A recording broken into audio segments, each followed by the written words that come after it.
Okay, welcome everybody. I think I'm good here, I don't want to be on the stage. My name is Alex, it's incredible to see you all. I'm one of the organisers of today's event. I'll just say a couple of words of how this is going to work out and what was the goal of all this. So I worked with Free Russia Netherlands, the local anti-war movement. I'm now one of the co-founders of a Russian activist group, Volnitsa, and today we're hosting this event together with LGBT Worldwide and the LGBT Asylum support. First of all, we're very grateful for the support we received in co-organising this. We're very grateful to the Goethe Institute for lending this fantastic venue. The goal of today's event is, largely speaking, to give the voice to those who do not have such an opportunity. Me, as a member of the Russian activist community, I'm very much sort of concerned by some of the trends that I see these days. In the last sort of year, 2023, there was a total of 6 suicides in the Netherlands in the refugee camps. 5 of those were of Russian speakers. And what really worries me is these friends of mine, these fantastic and brave people that live as refugees right now because of the reality of Russia and other Russian-speaking authoritarian countries, are caught in this situation because of their bravery, because of fighting against the regime, or because simply being of a different sexuality which is currently prosecuted in Russia. And I feel therefore compelled to stand up for those people when they face problems here, and especially when those problems concern their safety. To any one of us, as a Russian activist, as myself, can become a refugee. There's never a certainty that you will always be a highly skilled migrant or whatnot. And today we want to give the voice to those people because they don't have those opportunities to share their stories. We know, full disclosure, that we probably individually cannot influence the time it takes for refugee applications to be processed, but what we can at least try and do is to stand up for our people and make them feel a little bit more safe. And seeing that we've tried a lot with writing official emails, writing official letters, talk to institutions, and that hasn't worked, well, we can now at least try and make a public discussion about this. We can talk about this as a democratic process, we can have a public discussion on this, and hopefully someone up there in the ministry or in the co will hear about this, which is what we want. But of course we want a constructive conversation. I will introduce our next speaker, Kirill, from the board of Free Russia and Netherlands, so he will give a little introduction on his behalf. Thank you very much. Thanks for the introduction. Our goal is indeed try and make things better. And for that, we would like to hear your stories, and we would like to stick to the facts, because to prove that the incidents that happen in refugee camps are part of or a consequence of some structural incapacity, we need to have solid facts, what, when, and with whom has happened. I know that many of you are overcome with emotions, and indeed our group has set up a psychological support group that will be talked about later. For the main event, please try to stick to the facts. Indeed, we, as Free Russia Netherlands, focus on Russian-speaking refugees, not because we think that this is a very special group, but because we are in the best position to help them because we speak their language. We also see that more of the refugees happen to face the same problems. It's just we are listening to you because we speak your language. Ребята, мы хотим исправить ситуацию. Чтобы мы могли это сделать, нам нужны факты. Что, когда, с кем и где случилось. Я понимаю, что все это завязано на эмоции. У нас есть группа психологической поддержки. Вера скажет о ней чуть подробнее потом. Но для того, чтобы мы могли доказать, что те неприятности, которые случаются в лагерях, это часть определенной системы, нам нужны факты. Что, где, когда, с кем случилось. Спасибо вам. I've have experiences also living in AZC, and many things here what organizations support of refugee provide, contact telephones and everything. It may help, of course, people in crisis situations, but first thing what's happening with everyone is what's going in your own mindset during this whole procedure. It's a very hard challenge for all people. As it's in Netherlands, is not that something worst or discomfortable itself. It's good places. There's facilities. Okay. The main problem is conditions and state what people are in this process. It takes years, months, and that's all very challenging. So before asking, looking for problems around, you have to very honestly answer for your questions for yourself, where you are and how you are feeling about. Because what is the main problem? Many people come in there with different backgrounds, like from all countries, different countries. Doesn't matter they are LGBT or refugees. They have a background like I've seen in AZC, doctors, artists, photographers, many people, and their life is broken at the moment. Stop it. They're paused. They're not living. They are every day waiting for something, waiting decision, waiting answer to understand what's going on. Do they have right to stay here, or they will be forced back in their countries? And this is mood which is surrounding you every day in this society. That is the main and huge problem. These people are different, but they are basically like, I didn't met like really worse people around my camp. That was nice, but what you are talking with them every day is damaging your brain, because all of them every day talking about procedure, about waiting, about their broken families, about their broken careers, about how it's a point of give up. From this perspective, I can give only advices to focus on your current day. Live this day, do not wait on something. Fulfill your day with good conversations, to look around. If you don't have enough money to go take a bicycle, go next village, look to the environment, nature, a lot of historical buildings around. Don't stay there. People are in AZC basically all good, but all of them broken, same like you. And this atmosphere is really something depressing, and the people were spending their months and years. They are really even do not understand where is the point of count what's going wrong.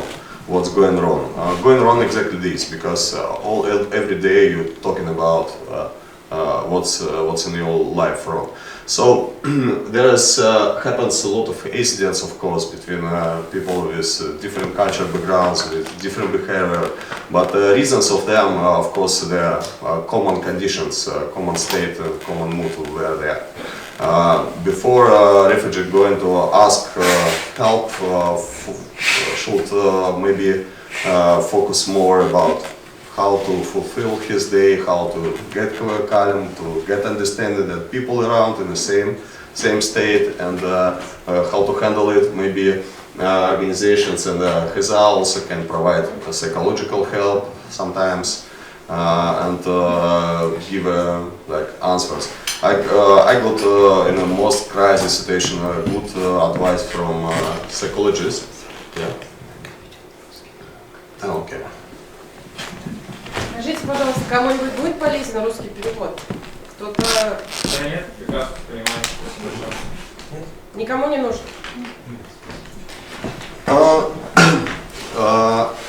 In my crisis, like a moment when I was period of waiting was too long, and was no perspective, no understanding what to go, total depression and everything. I got consultation from AZC with a psychologist, and there when we talked, she said, yeah, that's a reason, I understand everything. She said, That's really a hard point. There, life is out of your hands. You cannot control. You cannot plan something for a future. You cannot do anything because you don't know. She said, even in a situation if you cannot control absolutely everything, you still have options to control something, and control what you're going to buy, make a small plan and make happy of it. Control when time you woke up and going to sleep. Control create some duties for yourself which making your life in a small little order. Because level of control doesn't matter, it's work for your brain same way. It was good advice, and she said also focus always all in your mind on what's good, that you are here and now, not in past, not in future, not in your what you left, what you're looking for. That's also advice which I want to share with all refugees who stay in these conditions, and wishing good luck to pass over this hardest challenge in your life, and wish it will finish good. That's basic advice for all categories of refugees. That's what you're gonna face with. Thank you.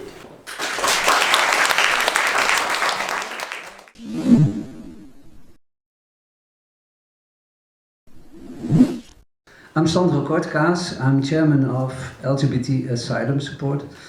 Добрый вечер. Добрый вечер всем. Меня зовут Сандро Кортикас. Я благодарю всех за приглашение.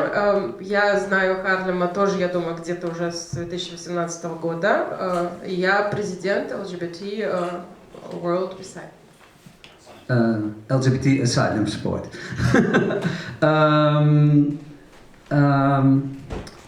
We represent around 1,300 LGBTQ plus queer refugees in the Netherlands, and every week I'm present in Tapel, Igor knows. Мы оказываем поддержку примерно 1300 беженцам, которые относятся к сообществу LGBT, queer и так далее. И каждую неделю я бываю в Тараполе, чтобы лично все видеть. We do a lot of research. In 2020 we brought out 2 big reports. They went to the House of Parliament and the junior minister. One of them was about keep it silent, and this is exactly what's still happening in many AZCs. Okay, do we need a translation to Russian? Нужен нам перевод на русский или нет все-таки? Нет, не нужен. Да. You can speak English without translation because everyone understands. That's good. Thank you. I'm living in Groningen, so I need to take the train back, so I'm leaving a little bit earlier. But in 2020 we made 2 reports. One of them is Keep It Silent. This is about the culture within the AZCs, that we made a change that the COA from that point on, they wrote on their website that there is discrimination towards vulnerable LGBTQ plus queer refugees. Before this, it was not discussable, and the spokesman from COA, every time we brought out an incident, they were talking in a different way, that it didn't happen like this, etc. So downplaying, our government was downplaying a lot. But at this moment, because we send out a lot of reports to the COA, who's responsible, last year we sent out 640 reports about incidents towards this group, and this morning I sent out number 618 for this year. So that means that it's an increase of a lot of incidents towards this group. Yeah, that's my introduction. Okay, so as soon as Sandro needs to leave, maybe someone has a question to him, and then we will go with others. Kirill? Could you tell about the most shocking incident that you remember of? Yeah, there are a few, and I think this year it's really a big disaster. We had one with Happy. She is a Nigerian refugee. What happened to her is that she was with her girlfriend in Gilze, AZC Gilze, and during a party, some straight Nigerian people, and this is common in Nigeria to act towards LGBT, they poured boiling water over her. And what happened is that the next morning the COA sent her from Gilze to the far end of St. Anna-parochie in Friesland. And in the morning I went to her AZC and I thought, what is happening here? She was lying on her bed, but the floor was covered with her body fluid because her body was so damaged that, well, this was horrible. But this year it's even worse because I'm coming a lot into Apel. And Apel is a very unsafe AZC. It's also not a reflection to all the AZCs in the Netherlands.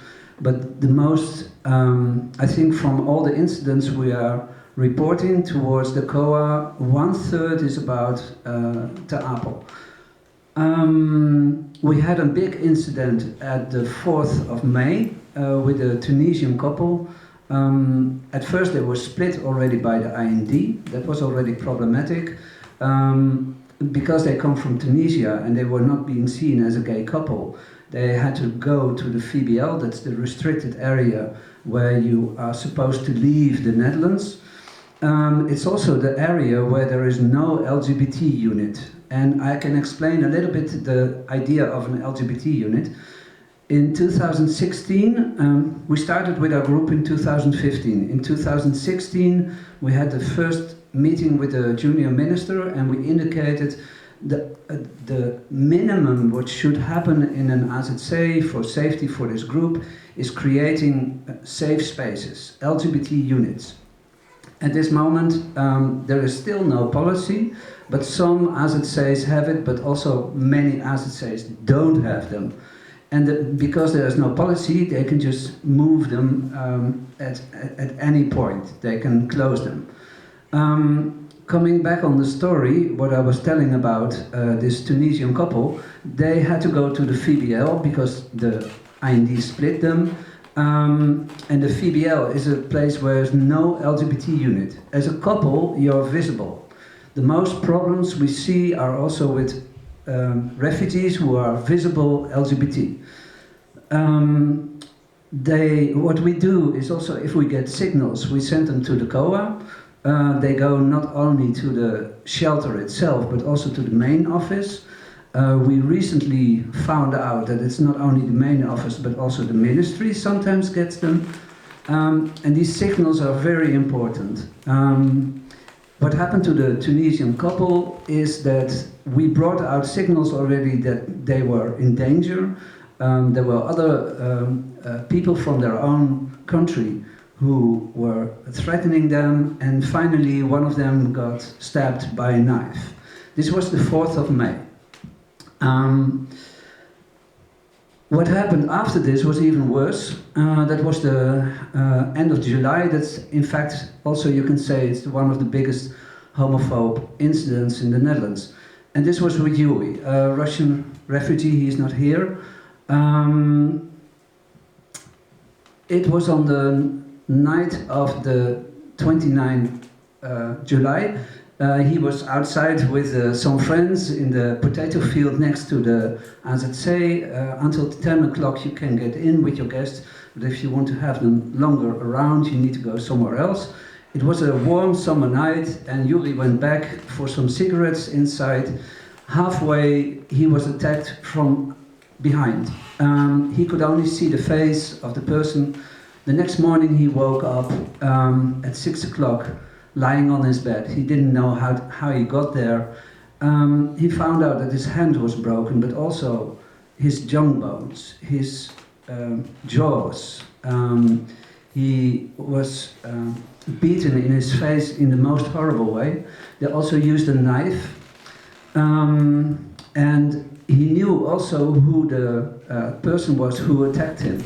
And it was someone who a few days before tried to have sex with him, tried to beat him up already before. So it was known also that it was a homophobic attack. when he woke up, he could go to the reception. There he was sitting on the ground. His face was swollen, but also full of blood. His clothing was full of blood. There was someone from the reception, someone from COA, who made a photo, and they called a taxi. And this is the most horrible part, because it's not only the victim, it was our government, people who work for our government, who did not call 112, which is normal, that's a protocol. They did not call an ambulance, which is normal, which is a protocol. They did not call police, which is also a protocol. And the horrible thing, I'm not going to open it. Today I got an answer from the minister, and that they are saying, no, we work totally according to the protocol. This is horrible. In the morning when this happened, it was 7:15. I got already the first news from other Russian refugees who were staying at the call. That's they have there also 3 LGBT units. And we form tight networks, so when there is an incident, we can act very quickly, because you need to. What happened is that I got this message already 7:15. Before 8 o'clock, I was in my car driving to Apel. I was in contact with the location manager, and I found out that he was not in the hospital in Emmen, but in Groningen. So I picked up one of the Russian refugees from the camp, and I went back to Groningen to see him, because I thought, if someone is beaten up like this, can he still speak? Can he reach out? And when I found him in the hospital, he was at the first aid. They were stitching his eyelid because it was torn with a knife, and he could just only cry with one eye. And I was the one next to him getting these tears off. This was so horrible, because, you know, if something like this is happening, you know, you can make a presentation and you can say, reach out to the COA. But what happens if people from COA are not there? What if happens if security doesn't follow the protocol and just call a taxi? So this is also one of our 3 letters to the junior minister, because this is one of the biggest one, but it's an ongoing thing with incidents towards this group. And what we point out to the minister is that the minimum what should happen in every AZC is LGBT units. Because when the first LGBT units were in the AZCs, it was for this group, it was like, you can feel like a family, you can feel free, you can talk to each other. And outside, okay, there you have to be careful, but inside these LGBT units, that's a place where you are protected. But this is not at every AZC. So the minimum what we asked for the minister is about LGBT units, make policy on this. But we also asked, because in 2016 in the House of Parliament there was a motion, and it was fully by the whole Parliament, that if there are documented cases, if there is not enough security, the Dutch government needs to open up an AZC for only LGBT. And you know, in 2016, this was on 20 cases. Last year we had 640, and I think this year we're going to 8, perhaps 900. So what is the minister waiting for? Because we see in Ter Apel it's increasing. We had already people who there was a gun inside of one of the units. They pointed the gun towards refugees. I mean, you're asking for protection, and this is what happens in the Netherlands. It's so shameful. This week, it will be also in the news, because when this happened with Yuri, the COA downplayed this also again, like also before 2020. And this is shameful also how the COA is reacting, because what you will see this week in the news, in Elsevier magazine, it's going to be tomorrow, possible, or some later this week.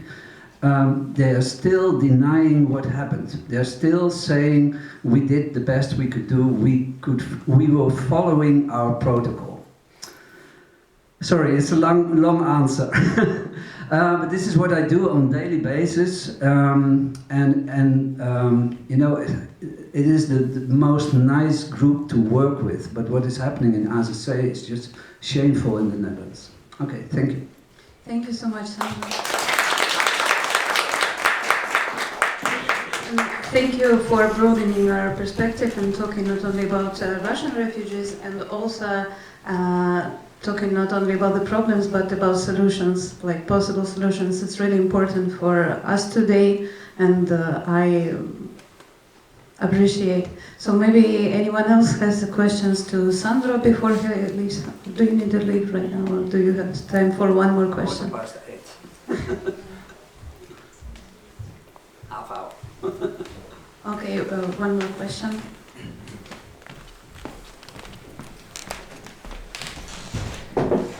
Thank you. The stories are horrifying. So my question is about a single unit for LGBTQI people. I heard some critique on that it's going to be like a centralized target for those who want to target this group. And that also worries me, so, and it sounds like a valid critique. What do you think about that? Yeah, that's a good question. We saw this happening also in Ter Apel. At first, you have two main locations within departments, I have to say, main departments in Ter Apel. One of them is Kool for short stay, but people stay there now for 8, sometimes 9 months. And you have the Pol, and the Pol is more for people who really need to stay there for a longer period. In Pol location, until now, no, I have to say, until early this year it went fine, but then suddenly, because everybody is staying for a longer period there, people see this, they see what is happening. So part of the whole crisis is also reflecting on these LGBT units. And for example, I see several AZCs, it's working perfect. But Ter Apel is just not under control, I can say. And this is causing a lot of problems. 2 years ago, there was the LGBT unit for the Kool was in the middle of the AZC. They moved this, after many reports from me, they moved this to the part where also the minors are living. But you know, the minors, they think also that they can act above the law, and they can be really assholes, sorry to say. But it's difficult, it's really difficult. But the thing is still that inside they feel as a family, they're not alone. And that's so important. And together you form a strong team, and that works also. Okay, Oksana, did you want to add something or just... Мне удобнее говорить на русском. Оксана, представьтесь, пожалуйста. Меня зовут Оксана. Некоторых присутствующих я знаю, они меня тоже. Я жила в АЗЦ почти 9 лет вместе с моим сыном. My name is Oksana, and I know some of the people here, and they know me. I have lived in an AZC for 9 years together with my son. Когда меня пригласили на этот ивент, я думала, что я могу здесь сказать, потому что я знаю, что у беженцев очень много проблем, находясь в лагере. When I got this invitation, I got to think, do I have something to say, and what can I say here? Because I know that the refugees have lots of problems when they're living at AZCs. И я решила рассказать немножко о своей жизни в АЗЦ и как-то поддержать на будущее ребят, которые там остаются, не терять надежду, поддержать, чтобы они не теряли надежду и надеялись, что все будет хорошо. So I decided I would just share my story and share some tips and advice, because I want the other refugees to know that things will be fine eventually, and I don't want them to lose hope, and maybe my experience will help them. Мы, я уже сказала, жили почти 9 лет в АЗЦ. вместе с моим сыном, и наша ситуация была сложная, наша процедура длилась очень долго. Like I said, I've been living at an AZC for a total of 9 years together with my son, and our procedure was very complicated and very slow. Мы все время думали, где нам найти силы, чтобы продолжать жить, на что-то надеяться, но мы находили их в простых вещах, больше гуляли, мой сын посвящал себя учебе, а я заботилась о нем. And we had to think all the time, where do we find the strength to carry on? How do we get the energy to live further? And we decided that what works for us is to just focus on the simple things. My son was focusing on his studies, and I, in my turn, was focusing on the care for him. К счастью, мы жили всегда в одном месте, и с нами не случилось ничего плохого за эти 9 лет. И мы всегда находили общий язык с сотрудниками КУА. And luckily, we have been living in one place all this time, and there were no bad incidents with us. That was very lucky. And we always managed to find some common ground with the COA staff and be able to talk to them. Возможно, кто-то может сказать, что мне просто повезло.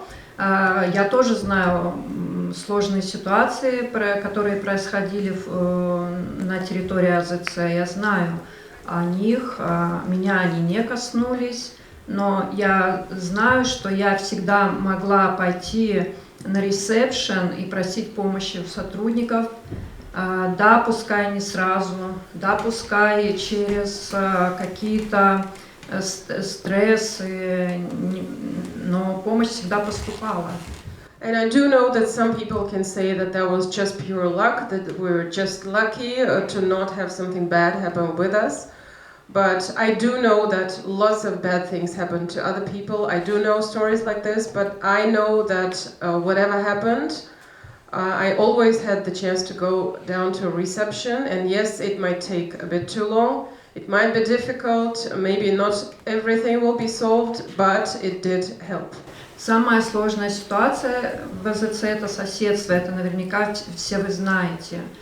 And the most difficult situation when living at the AZC is the neighbors, of course. I think that is more or less everyone's experience. Не всегда получается найти общий язык с соседями, но вы всегда можете ходить и разговаривать с сотрудниками КУА. Я могу дать совет делать это спокойно, взвешенно, аргументированно, не ругаться. And I do know that sometimes it's almost impossible to be friends with your neighbors. It does happen. Sometimes you cannot find a way to talk to them properly. But you always have the option of going to the COA staff. And my advice is to always keep your calm, to always talk to them very reasonably without some extra emotions, and just tell them about everything in a calm manner and just ask for action. Потому что на нашу негативную реакцию мы можем получить в ответ от сотрудников тоже неприятную реакцию, потому что одна реакция порождает такую же в ответ. И я советую спокойно разговаривать, целенаправленно и решать проблему. Они решаемы.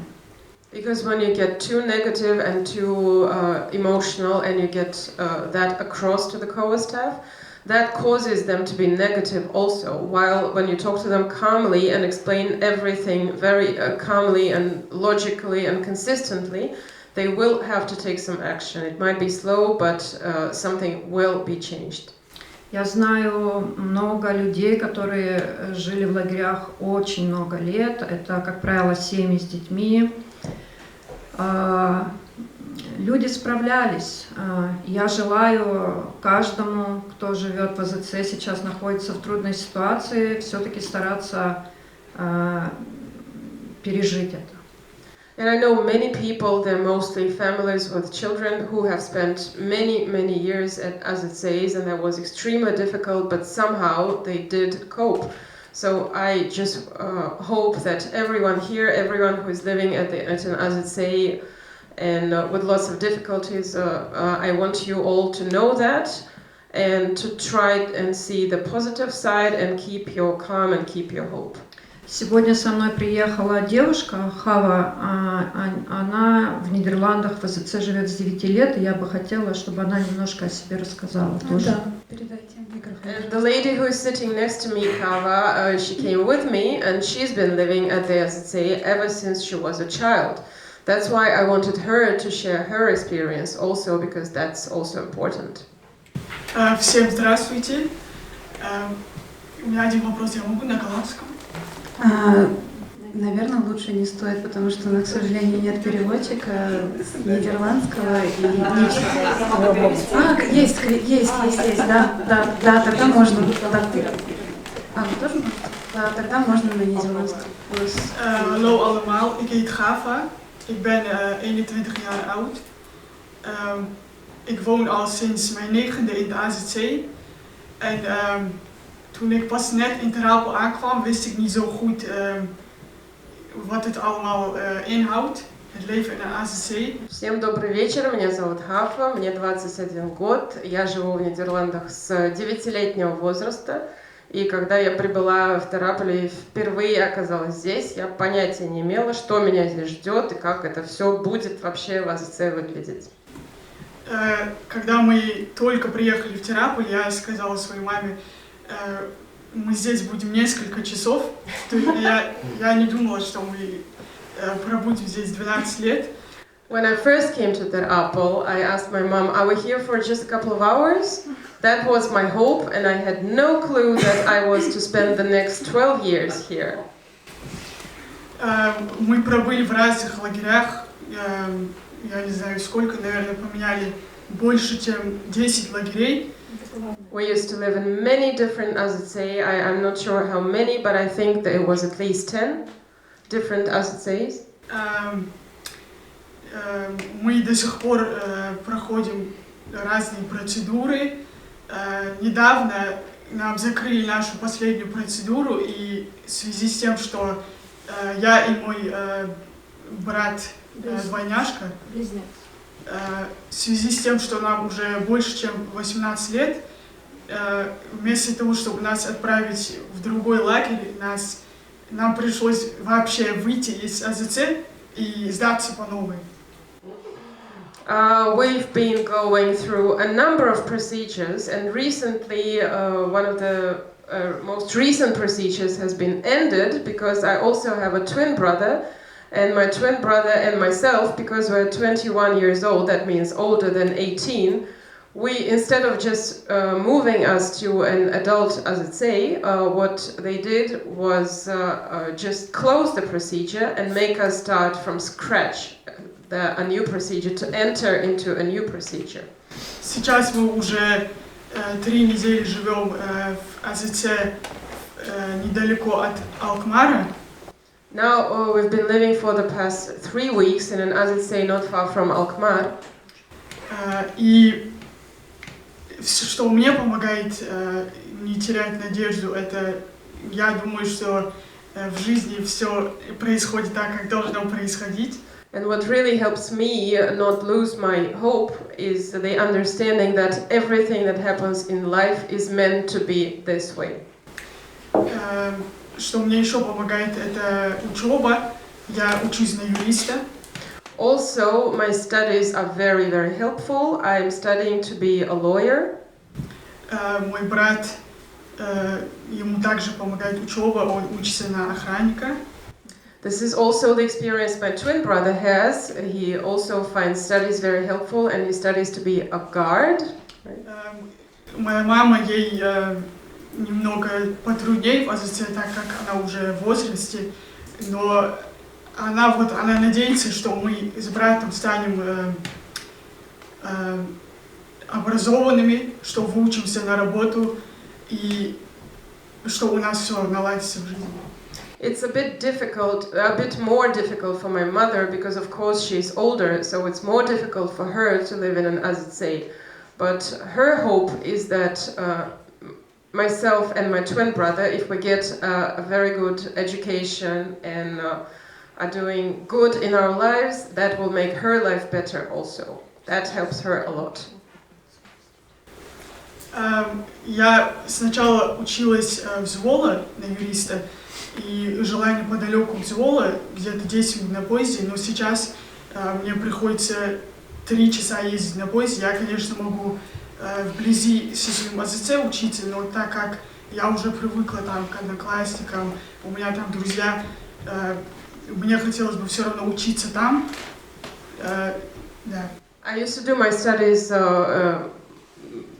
for becoming a lawyer in not far from Zwolle, and at that time I was living just 10 minutes away from Zwolle, but now I live very far from there and I have to travel 3 hours in a train to the place where I study. And I didn't want to change the place because I knew everyone and felt comfortable there. I wanted to keep my friends and all the connections, so that was my choice to keep the same place and travel by train. Я не знаю, сколько нам еще придется находиться в АЗЦ, но я надеюсь, что скоро мы получим вид на жительство. I have no idea how much longer we will have to live at an AZC, but I do hope that we will soon get our residence permits. И всем здесь находящимся я также желаю не терять надежду и проходить через трудности достойно. And this is my wish for everyone in this room, to not lose hope and face all the difficulties with dignity. Okay. Thank you so much, Oksana and Hava. Yeah, sure. For sharing your experience. I just wanted to tell that before we move to other speakers and while we still remember what was said, maybe someone has questions and Sandro can add something. And then if you have questions to Oksana and Hava, you can ask them before we move to other speakers while we're still at this point. Okay, Sandro, please. Yeah, thank you. Beautiful story, but also sad if I hear this, because I think study, at least you can study. That's very important. That's a good goal. Now it's interesting because sorry. I think also a little bit what I hear is like people in AZC can be on a small island. And sometimes with LGBT groups, we sometimes try to reach out also a little bit. And that's very difficult because in an AZC you can't be almost not openly gay. At least in Ter Apel it's a bit risky. But at least what we do, and sometimes we see nice reactions, like with Easton, we have done this year before, for example, a breakfast outside. It was very cold. The photos looked lovely because it was very sunny, but it was very cold. And the funny thing is that neighbors were just coming, like, who's making the party here? They didn't know that we were a group of LGBT, at least I don't know. But it was so nice that people saw, hey, there's something happening. Who is this fool making this breakfast outside? And it was just a big welcome for everybody, like, hey, join. And that's a way that you can, with a simple thing, you can invite people and meet each other and see how you can connect. The other thing is because it's also at 11 October is National Coming Out Day, we're using this also as a tour. We're doing this already several years with a sweet coming out tour. We're making small pastries with something with a rainbow. We were the group also to get the first rainbow flags at AZCs. Our whole government took this whole plan over. So also in Ter Apel we're going to raise with the group to be visible, but that's still a problem, to keep having awareness for this vulnerable group. That's something I wanted to add to the beautiful story. Thank you. Thank you. Any questions to Oksana and Hava from the audience? Oh, someone had a question. Да, у меня вопрос для Оксаны. Можете, пожалуйста, рассказать больше про то, на почве чего у вас возникали в основном конфликты с другими соседями и людьми в лагере? No, yeah, please translate, please. The question was, could you tell a bit more about what kind of problems you had with the neighbors? Но это, как правило, обычные бытовые проблемы. Какая-то семья раньше спать ложится, потому что ребенок утром в школу должен идти. Если в дом привели молодого человека, ему не хочется ложиться спать рано, и он тоже имеет на это право. Это всегда бытовые проблемы. Самое главное, как их решать. The majority of the problems were just about the lifestyle and everything. So a family with a small child might want to go to bed earlier, and a young person, like a young man, is not willing to. So they each have the right to live their life the way they want, but this is just a problem that needs to be solved by talking to each other. Добрый вечер, Сандра, и большое спасибо, что вы пришли к нам. Thank you very much, Sandro, for coming here. У меня есть один вопрос, связанный с перспективами миграционной политики в отношении ЛГБТ беженцев в Нидерландах. I have one question which is related to the prospects and future of the migration policy in the Netherlands. Потому что в последнее время ситуация очень напряженная в Нидерландах, и касаемо время ожидания, естественно, оно увеличивается. Because the situation has been quite tense lately, and the waiting time for the decision by the IND is getting longer. So how do you see these problems and the changes in the policy or something?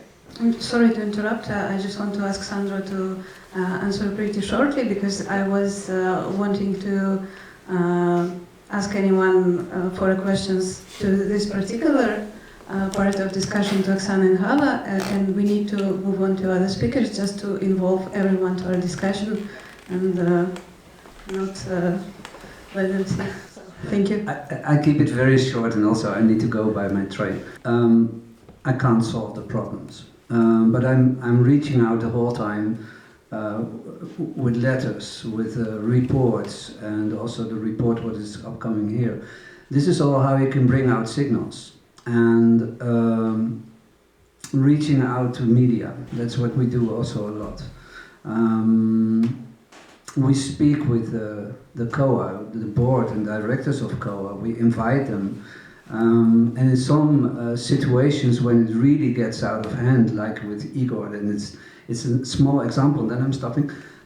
For example, he's in a wheelchair. For me, I grew up with my brother also in a wheelchair. I know how problematic it is. I know also I know how it works in Ter Apel, that it's always a problem. In his situation, for example, there was one wheel, there was a bout, I don't know the English word. One part was broken. And then you see how difficult it is, because the COA is saying, no, you need to go to GZA, GZA saying, no, you need to the COA. Finally, I've sent out so many signals, including the board, the directors of the COA, because every time I'm going one step higher, higher, higher, I can be a little bit pain in the ass for them, but that's only because they are responsible. So I'm pointing out all the time to their responsibility. That's important. Okay, have a good night. Thank you so much, Sandra. Thank you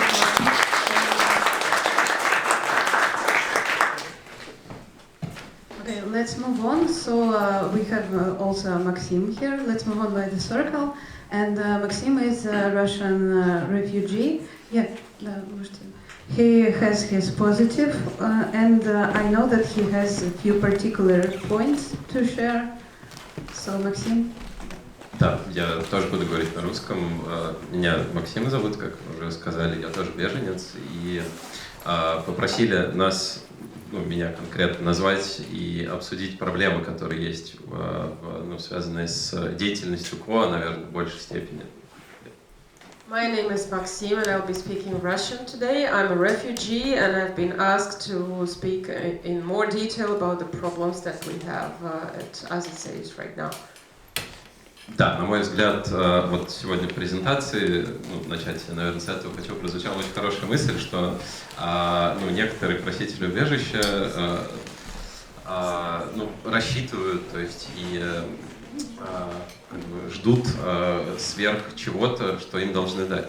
Вот. Но в то же время, на мой взгляд, как бы по моим наблюдениям, не только моим, вот все, что мы обсуждали, почти все, касается соблюдения элементарных правил в центре для просителей убежища в АЗЦ.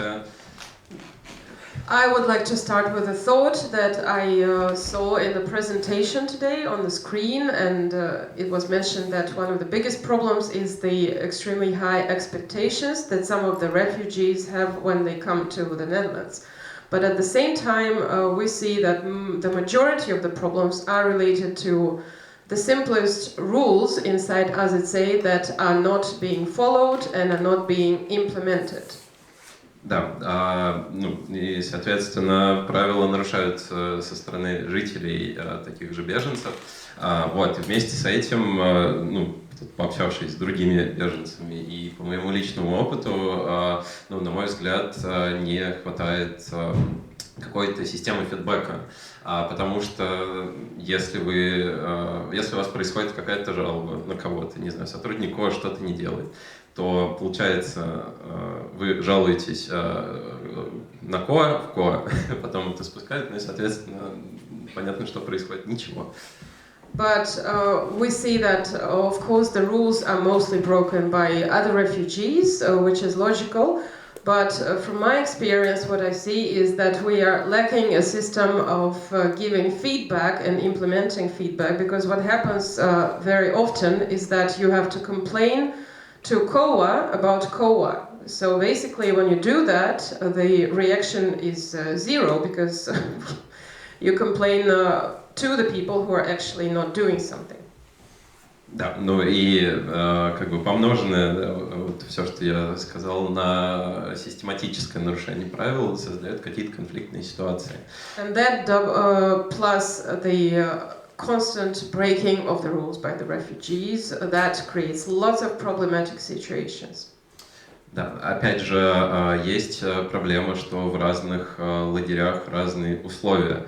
То есть, если вы живете в одном лагере, вам могут платить там одно пособие, вам какие-то там одни условия, а в другом как бы другие. И при этом они такие разные условия не потому, что так правилами положено, а потому что многие сотрудники КОА, они просто, опять же, не все, кто-то это знает, и тут такая лотерея, к кому вы попадете. Вот. Но да, если в одном лагере что-то вам как бы дают, вам положено, то в остальных не факт, что вы этого добьетесь. And another problem that we see is that the conditions at different AZCs can be very different. And it's not because the rules and regulations are different. This is not true, the rules are the same. But this is a kind of a lottery where COA people, the staff, they might know something better or worse. And if it might be that you get something at one AZC, but you fail to get it at another AZC just because you're not lucky with the COA people. Кроме этого, наверное, последний такой момент, который тоже я заметил, что это по факту бесправное состояние до получения как бы каких-то документов.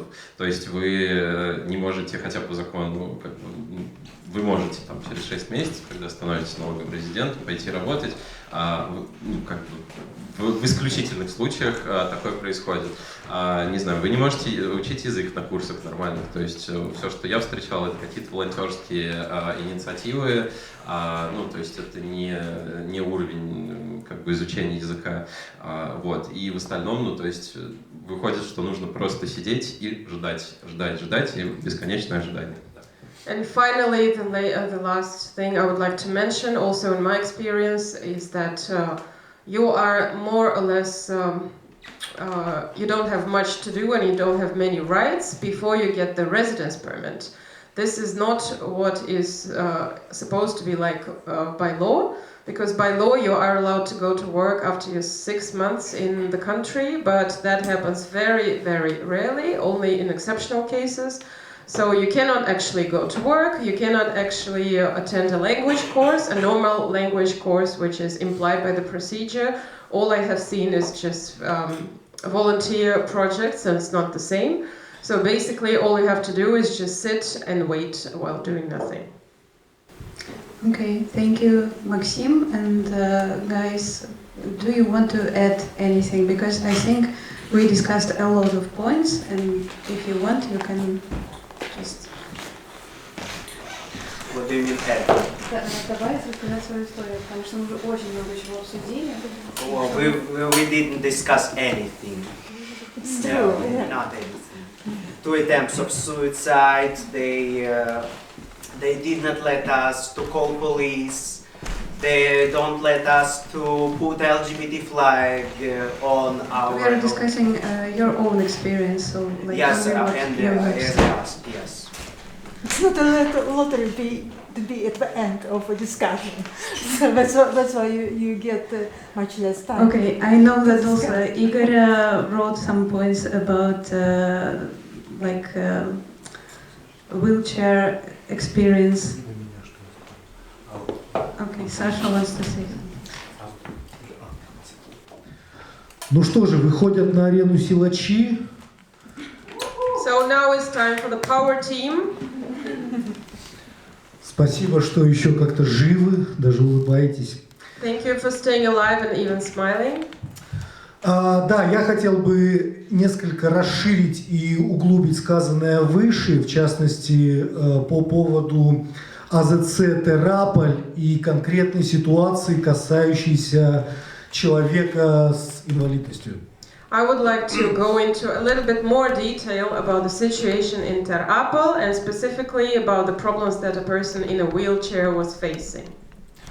Как ранее уже говорил Сандро относительно его, с позволения сказать, инвалидной коляски, хотя это очень громкое слово для подобного Рыдвана, который мало того, что ломается через каждые 100 метров, да, так еще и де-факто это инвалидная коляска, не предназначенная для пользователей до 14 лет.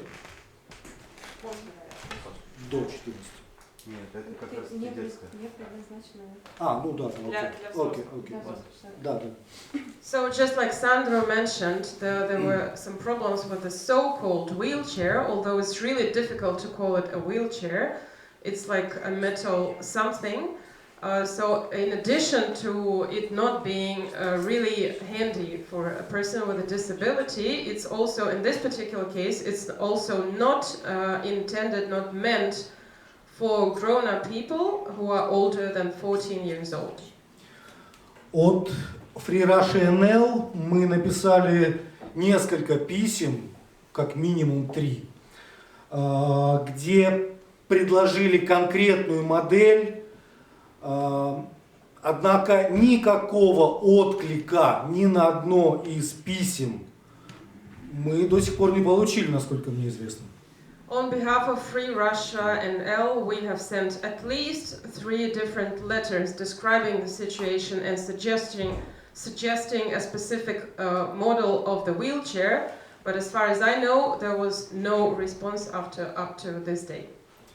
Ну и кроме очевидных неудобств в передвижении, эта коляска, не подходящая ему по размеру, негативно влияет на здоровье, в частности, у человека тяжелые, прямо скажем, пролежни на ягодицах, и, соответственно, так как она не подходит, то физическое распределение тела происходит неверно, и, соответственно, ни о каком выздоровлении речь идти не может, и более того, за последние несколько месяцев есть улучшение. Ах, если бы, не жизнь была по песне бы.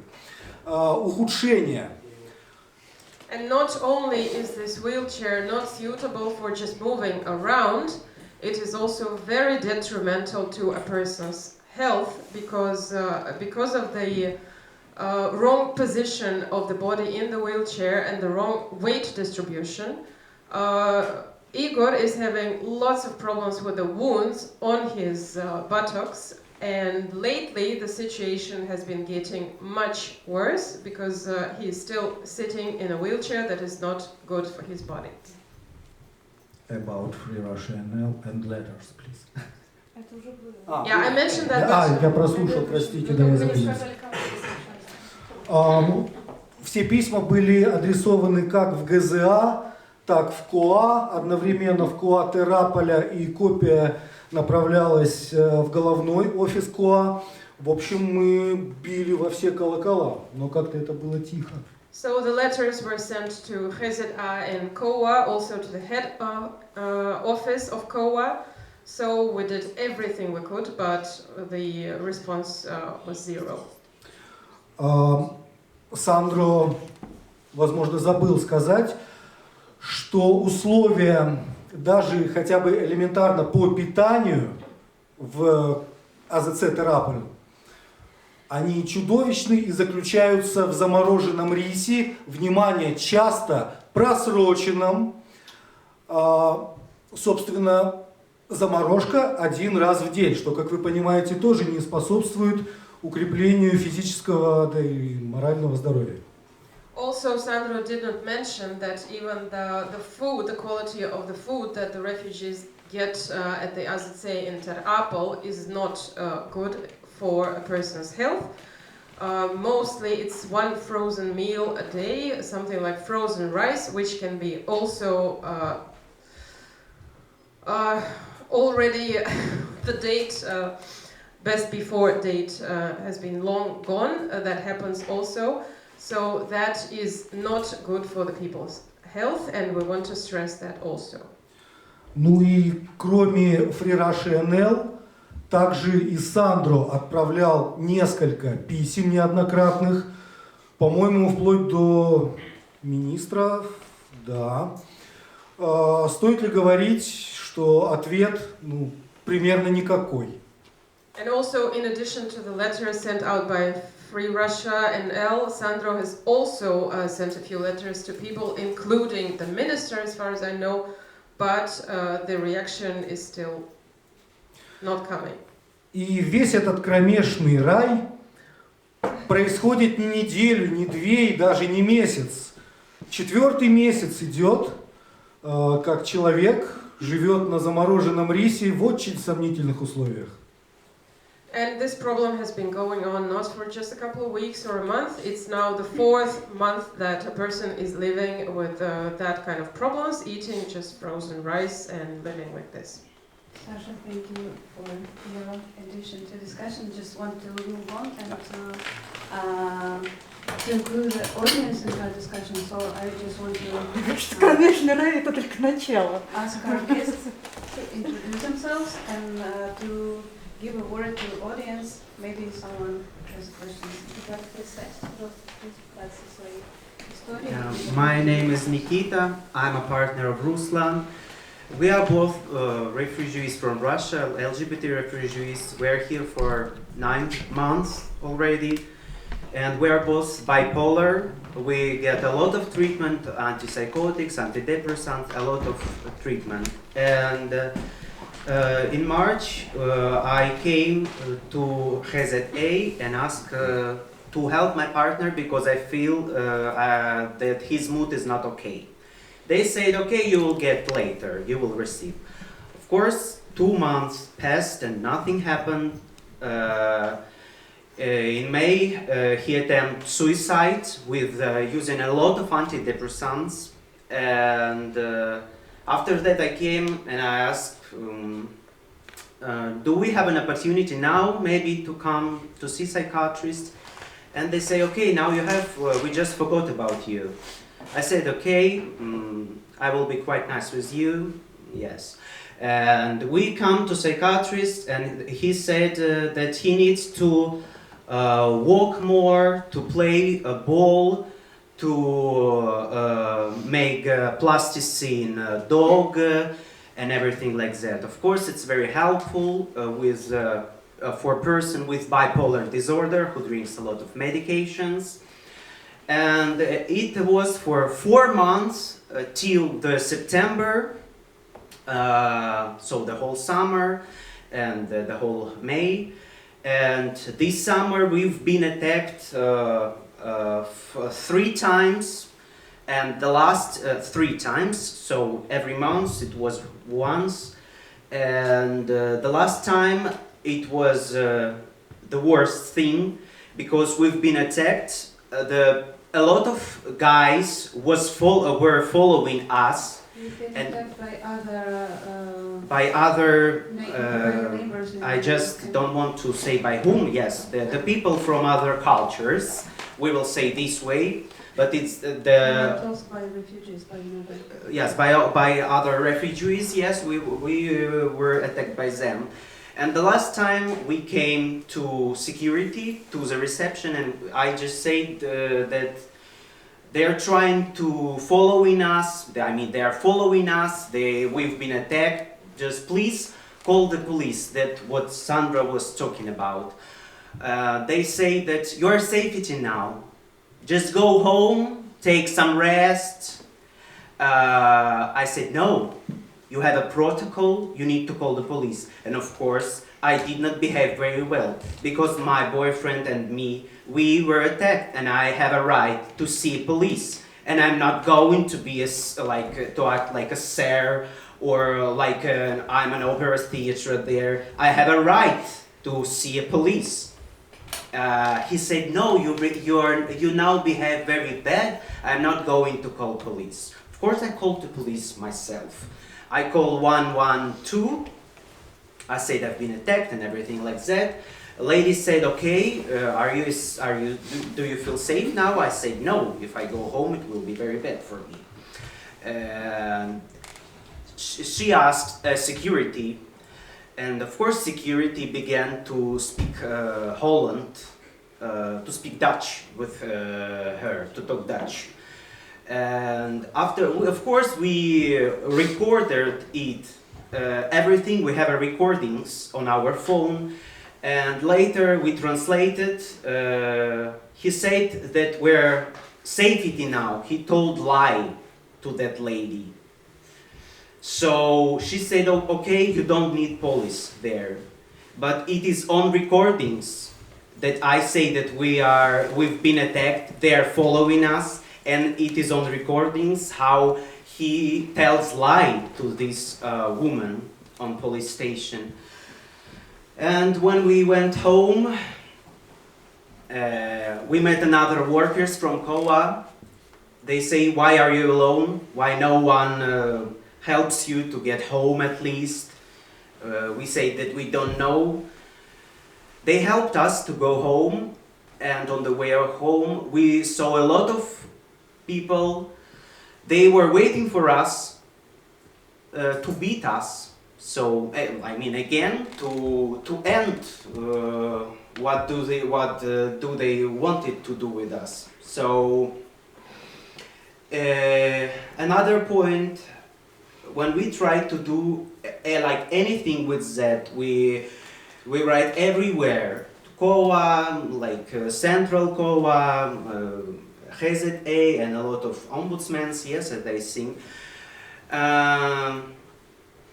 They just do nothing, and when we come to COA and we asking them to help us very kindly and politely, as you can hear it also on our recordings. I record everything because you know, it is the second place in my life of lie, and like first is Russia, of course, the second is COA. Because a lot of lie, they're trying to hide everything. They don't want to listen truth. And it is on recordings. When they hear the truth, they begin to scream. They begin to shout at you, and when you say don't shout at me, on recordings you can hear, I can shout at you because you made me angry. I have a right to do this. I don't know what to answer people, and when you write to different organizations about that, they just say we are not able to do anything with that. And which different organization? a lot of organizations, куда мы писали с тобой? В Своlle мы писали, Своlle organization, Lawyer Centrum, там also Rechtskollege, вот этот по правам человека, College van Mensen Rechts. So NGOs.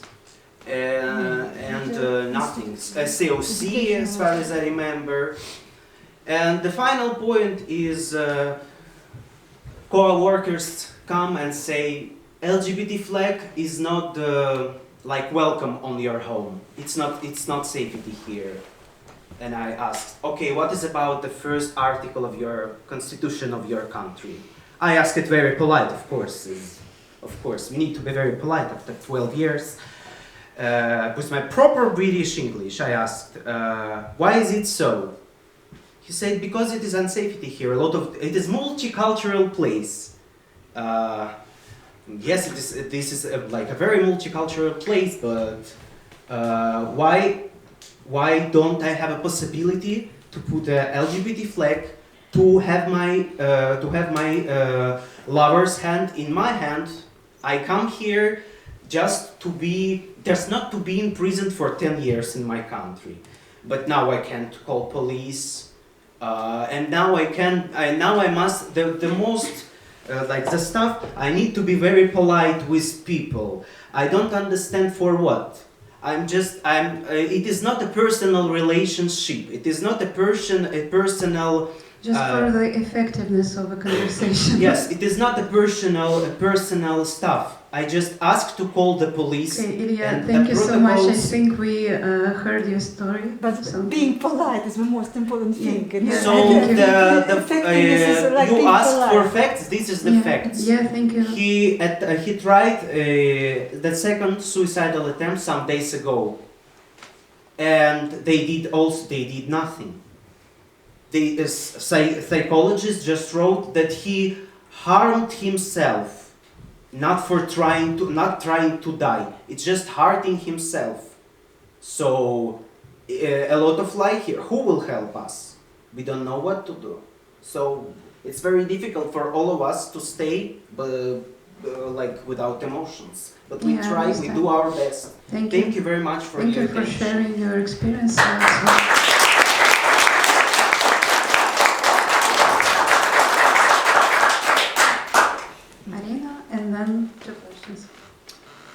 Hi, my name is Arina.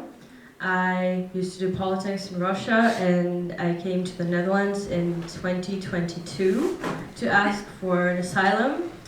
And I've been in procedure for almost 2 years. Luckily, last week I finally got a positive decision on my case, which I'm very happy about, but that doesn't mean that my life in AZC is over. I still have to live there for, I don't know, for how long. And for 2 years, I lived in the same location, very far in the north of Netherlands. The AZC where I live, it's not the worst AZC. It's not like Terapel, it's not like Budel. I've heard much worse stories, but I think in every location there are problems that everyone faces, and to me the biggest problem that I experienced was violence, physical violence and verbal violence. I came here with a partner, and during the 2 years of our lives, we had to move 5 times inside of one AZC because multiple times we were assaulted by our neighbors. All the conflicts were based on different reasons. Sometimes it was just we had different lifestyles, but sometimes it was based on the fact that I'm a woman who dresses up a bit more openly than other women, or than what people expect me to dress up. And the problem that when I had to go through all this stuff that I faced is that I really needed help from someone, and I was seeking this help from COA, from police, and nobody helped me. When you ask COA, when when your partner was just physically assaulted and you go to COA and ask them to go to the police and they say, but nothing serious happened. It's just a fight. It's okay. You can talk to each other. You can make up, but it's not. And I think that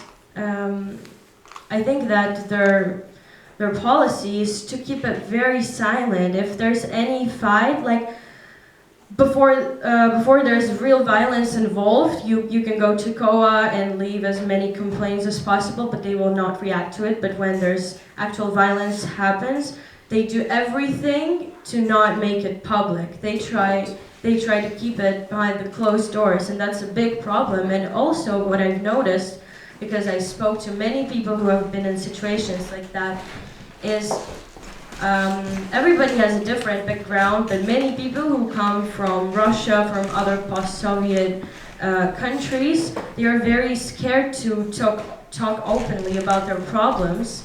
They are not used to ask for help from government, and they see COA as government, so it's very hard for them to go and say anything against COA, anything against IND, and that's a big problem because it makes you feel really lonely. And I'm very happy that now I have the opportunity to speak for people like that, because after many incidents in our AZC, me and a couple of friends of mine, we have decided to create an kind of an organization to help people solve their problems with COA, because not everybody is able to have a proper communication with them, and we help them with that.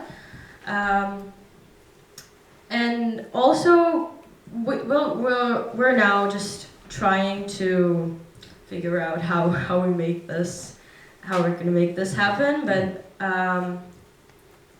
there's a lot of problems. Also, there's a big problem with healthcare.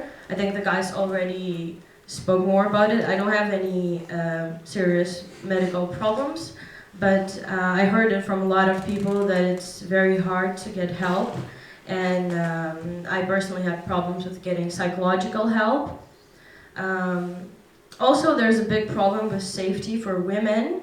I think it's on the same level as the safety of LGBTQ+ asylum seekers, because many women just don't feel safe wearing skirts or shorts or t-shirts or whatever. A few weeks ago, I heard a story, and I have a confirmation of that, but I don't want to make it public yet, but in my location where I live, there is a group chat of men, and they take pictures of girls who dress up openly, and they send pictures of those girls to this chat, and they discuss them, and they call them horrible names. And when I tried to go to COA and talk to them about it, I offered them so many ideas, like we could make just posters about safety, we could have conversations with people, we could invite them, but they said, no, it's too complicated, we have to talk to our boss, and it's too much. So my point is that when you live in AZC, it's so depressive, it's so lonely, and it's definitely not the best experience. For me personally, it feels like I escaped one prison to go to another. Yeah, but I think what we can do in this situation is that we should really unite, and we should think about what we could really do. And when one person goes to COA and offers them change, they say, oh no, you have to wait, we'll think about it. But I think if it's gonna be like 5 people or 10 or 100, I think we can really start a discussion and we can make some change. Thank you so much.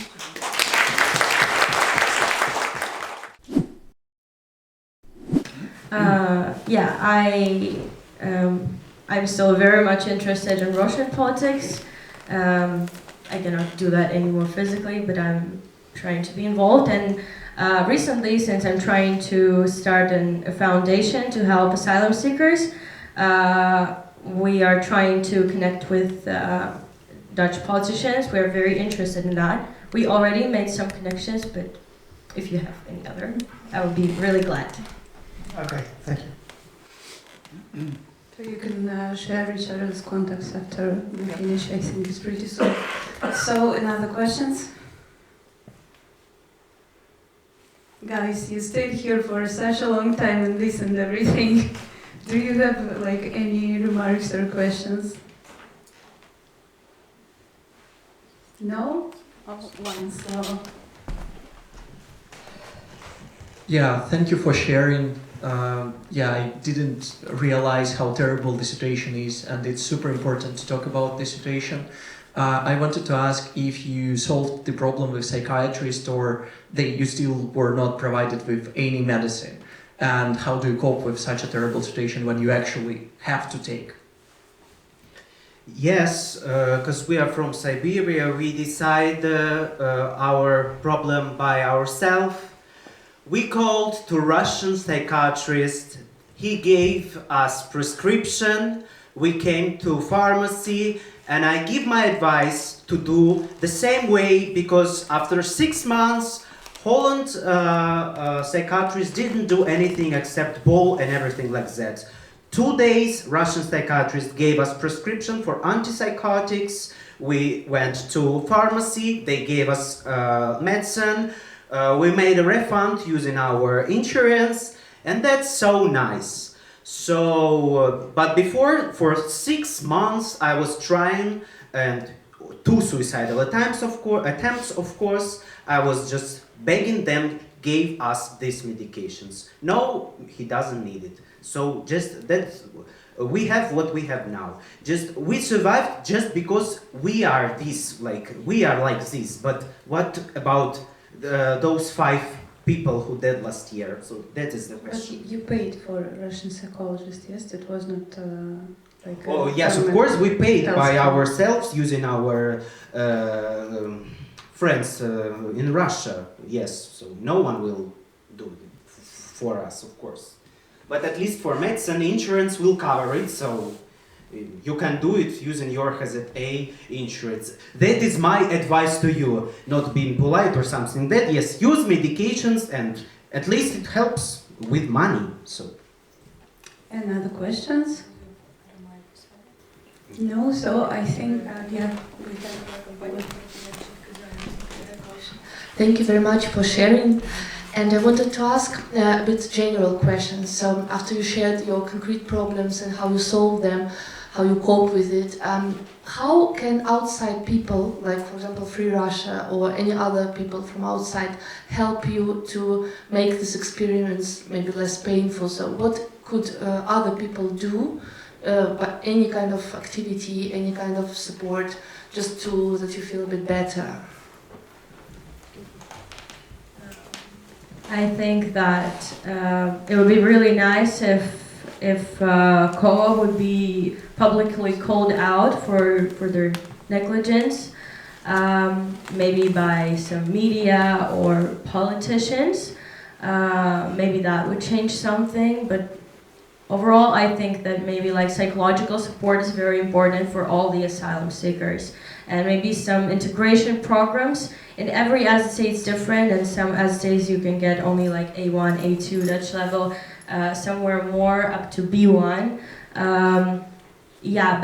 But still, not everyone has the opportunity to go out to find a job or a volunteering job, to go to some Dutch celebrations or whatever. Yeah, that would be very helpful. So as I hear, it needs like some consistency, so some like courses or psychology helping problems, so it's not just one time. Yes, I think it would be very nice if we will publish these audio recordings. For example, I have a right to shout at you because you made me angry. It would be very nice, and a lot of different. I will not call police because your safety now. It will not, I think it will be very like effective for them, because they are afraid of being like publicity. They're afraid of big publicity.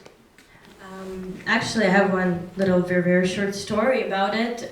In my AZC, there was an incident that there was one person who was literally bullying people for years. There were 3 families who were, including my family, who were assaulted by that person.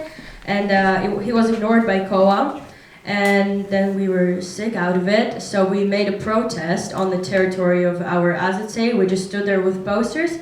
It's actually illegal, and I don't recommend that to anyone, but the day after that, that person was sent to a closed location with strict rules where he has to stamp 5 times per week. So I can say for sure that making your promos public does work, and it really helps.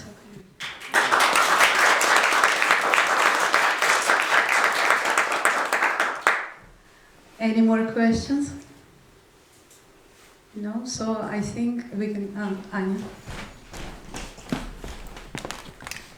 I'm a bit curious about how easy or difficult it is to find a job, being an asylum seeker with BSN or without. Yeah, I know that some asylum seekers were able to find a job.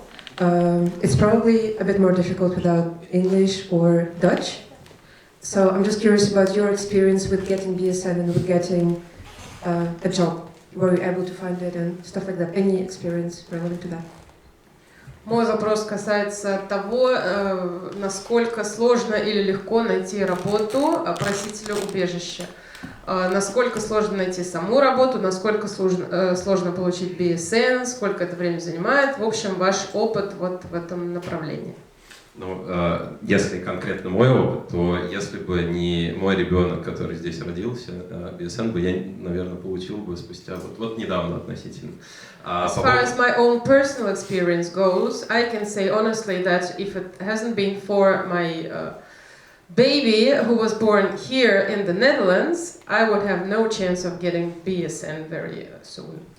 Ну, по поводу работы здесь, вся работа, которая там у меня была, она не затрагивает Нидерланды вообще, то есть это все какие-то российские проекты. Ну, ты работал на стрижке каких-то кустов. Ну, это, да, подработка вот такая. Скажи. All of the jobs that I've been doing have had something to do with the Russian projects that I had, but I've been working part-time while cutting the bushes. Yeah, I think it's really interesting. It was what was the question like about like what can you do if you're an asylum seeker and you have such experience? So. Какие возможности у соискателей вообще? Никаких. Буквально работать в черную и уклоняясь от. How you like ended up with cutting bushes job? So basically, the possibilities for asylum seekers are, sorry to say, just work illegally under the table. The question now is... Расскажи, как ты получил работу нарезателя кустов? Ну, на самом деле это очень интересно. Ты пришел куда-то там? Нет, это очень интересно, потому что, как правило, если лагерь в каких-то маленьких городах, то там все друг друга знают, вот, и, буквально у нас там дедуля такой, который владеет там одним предприятием, вот, и он пришел и сказал, знаете, мне тут надо работников, значит. Кому он пришел? К лагерю. Ну, то есть, и так как, все, они сами предлагают, да, даже сами сотрудники. Ну, то есть, я не про нелегальную работу, а в целом они... Я просто хочу помочь тебе сформулировать понятно, что сотрудники АЗС, получается, предложили, простите, сотрудники КОА предложили жителям лагеря работу, которую им, в свою очередь, предложил какой-то дядечка. Ну, это скорее просто он к ним на чай заезжал, вот, и вот какой-то... на самом деле, там пол-лагеря и так работал. Я, конечно, утрирую. Let me just interpret that really quickly. The question was, how did you end up just cutting bushes? And the answer is simple. When an AZC is located in a small town or a village, that's not a lot of people, so everyone knows each other. So there was an elderly gentleman who just came over to some COA people to just have a chat. And he stated that he needs some guys to do this job of cutting the bushes. And so eventually the COA people suggested that to me. And that happens a lot because there was a huge group of people who were already working that way. So it's not uncommon to have this kind of situations at an AZC. So the answer is you need to communicate to people more to find the job. То есть, короче, короткий ответ в том, что нужно больше разговаривать с людьми, тогда и работа будет. Нужно менять систему. Если уж это, к слову, ответ на предыдущий вопрос, мне кажется, что и людям тут особо, на самом деле, делать, либо точечно помогать, либо менять систему, саму вообще устройство просителей убежища на работу. Вот. Basically, the solution is to change the whole system. So we have two options of either doing something like specific for a specific person to help that person, or to make some systemic changes to make the system more friendly for asylum seekers in what's related to finding a job. Все-таки то, о чем мы говорим, это какой-то частный случай, во-первых. Во-вторых, это в какой-то степени нарушение законодательства. Вот, поэтому это, наверное, очень плохой совет. Because what I've been sharing here is just my private experience, that's one point, and the second point is it's not completely in accordance with the law, so I cannot really make it my advice for everyone. Надеюсь, тут нет налоговых инспекторов. Hope there are no inspectors here in the room. Okay, any more questions?